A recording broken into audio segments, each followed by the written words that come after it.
What's up, everybody? This is eSports Machina, and today I will be talking about a subject that nobody really has touched upon on yet at eSports, and this is mascots. And mascots exist mostly at team sports such as baseball, basketball, American football, soccer, etc., but not really at like single sports such as like golf or tennis, at least to my understanding. And obviously, I'm not one of those people who advocate that everything that exists in real sports should be adapted into esports. That is kind of like a really bad mindset to really go into, because I think you have to evaluate every type of thing that happens in real sports and see, does it really fit into esports? Does it really make sense? Or is it really like an old fashioned system that really isn't really good at all? It's just like a result of corruption or franchising systems and etc. So, I mean, where to start? I guess like the thing that we have to really look first is the differences between sports, real sports, and esports right now. And one of the things that really separates them two right now is the lifespans of the organizations. So, for example, there's very few organizations that exist from the 90s to this day. One of them that I can name is SK Gaming. EG and Fnatic are also really old organizations, but for the most part we get a lot of new organizations coming in like a yearly basis. Like last year we got Immortals, Echo Fox, Phoenix One, and other organizations, just brand new ones. And a lot of the time these organizations have very low lifespans, and they get disbanded or they get absorbed into other organization, that or they change the name, and there can be many different reasons why this happens.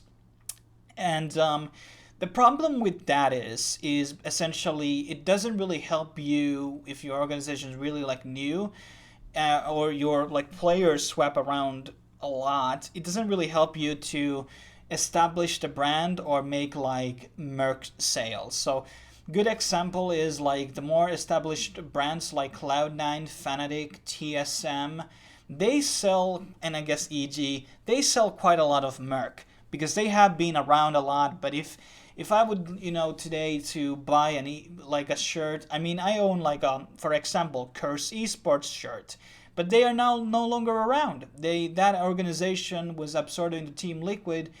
That brand doesn't exist anymore, which is kind of sad. But I like the brand, I like the logo, I like the shirt a lot. But that's kind of one of the problems when if somebody invests in the brand, they don't really have any guarantees that it's going to be around and much longer. And I didn't really like the latter part, especially the Team Liquid era of the League of Legends team. So I only kind of like the one period of time of that like Curse team. So that's kind of one of the problems where a lot of the players tend to switch teams a lot. And you have very few players in esports across all the games that have stayed with certain organization for a long time. I think a good example is probably Dindy with Navi, and then you have Reckles with Fnatic, In Control with EG, who else? I guess Reginald with TSM, and well, certain extent like CLG with Hotshot and Double Lift. But for the most part, even Double Lift, which was kind of embroidered, it was kind of like molded into the CLG brand, left the CLG, and now is with TSM, which is really weird, I would say. But I was still getting used to it. But it is just one of those things which kind of sucks to really get behind a team, because once the players or the team of players leave the organization, so will the fans. And that's kind of the problem that esports is kind of facing right now, where the brand is not that strong with a lot of the organization. And this is where the mascots come in.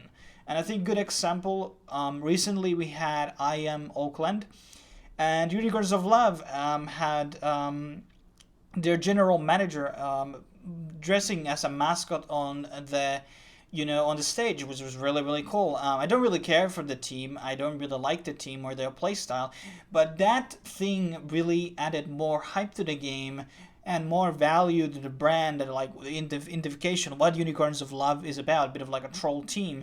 And he was enforcing that brand through showing up as a mascot on the stage and doing these funny things, which is really cool, by the way, in my opinion. And While I mean, the games really didn't matter where they played. I mean, they weren't like really like it's a like a off-season tournament, which is not even the biggest IEM, and a lot of people don't really respect it as because it's piss poor formats and all that.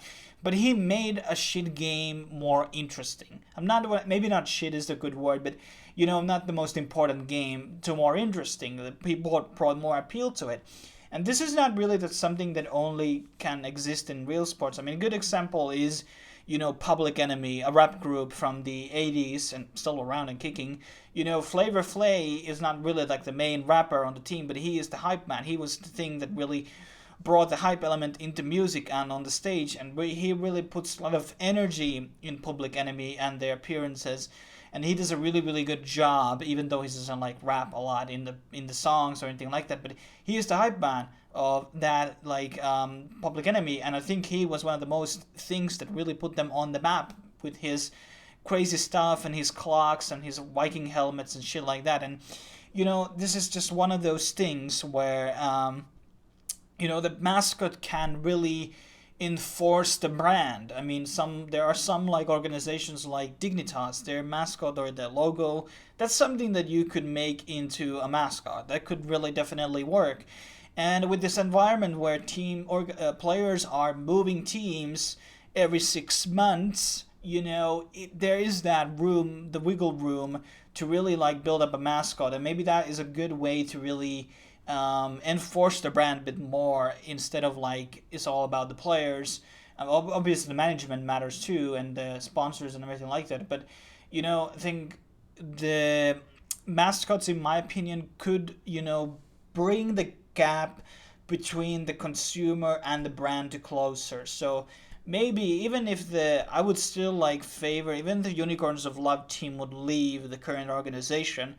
To my understanding, they don't have any other than League of Legends teams, but I still would kind of respect the manager and would be kind of more involved with the team because of that mascot showing at IEM Oakland. And I think this is just kind of like a maybe matter of time. I'm not trying to like artificially or non-naturally, whatever's the word, to push the mascot should be added. There's like an agenda here. No, I'm saying that maybe it could be experimented and see, like, I think it could be a good thing. I think, well, for one, it could create some jobs into, and probably I would love to be in a mascot uniform on the stage of LCS or like international or the CSGO majors. I would love to do that. It would be very, very fun. And it is just a really good way to really create banter, as that happened on IM Oakland. And it creates hype. There's so many tools and ways to really make the event and make the scene more interesting through that. And I guess the cheerleaders is also one thing that also could increase the viewership and entertainment value of the events, but I will talk about that in another video. Obviously, I would love to hear what you guys think about mascots in esports, what type of teams could benefit from most, what kind of team logos perhaps. Maybe Copenhagen Wolves could have like a really, really cool ass looking mascots. Did that organization disband? I don't really remember. But this is up for the video. Hopefully you enjoyed it. It's always too interesting to have these discussions. And I will see you guys next time on the next video, whatever it may be. I see you soon.